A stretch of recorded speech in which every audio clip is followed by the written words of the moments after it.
প্রিয় দেশবাসী, 11 দলের মুখপাত্র রাসেল ভাইবারের বাচ্চা রাশেদ প্রধান নাকি সে আমাদের বাংলাদেশের তিনবারের প্রধানমন্ত্রী, স্বাধীনতার ঘোষক প্রেসিডেন্ট জিয়াউর রহমানের সন্তান তারেক রহমানকে কুলাঙ্গার বলে আখ্যায়িত করেছে।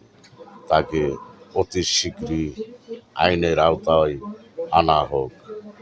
দেশের প্রধানমন্ত্রী ও রাষ্ট্রের আইনশৃঙ্খলা বাহিনী, আপনারা অতি শীঘ্রই তাকে আইনের আওতায় আনেন। তা না হলে দেশের জনগণ একটা অঘটন ঘটিয়ে দেবে তাকে।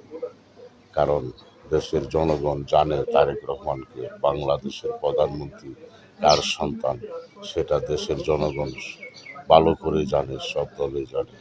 সে কোথা থেকে প্রোটেকশন নিয়েছে সেটা তার কাছ থেকে জিজ্ঞাসাবাদ করা হোক। কেন এই কথা বলেছে, কার পরামর্শ বলেছে, সে এত বড় দুঃসাহস কোথা থেকে পেল, সেই কৈফিয়ত তার কাছ থেকে নেন।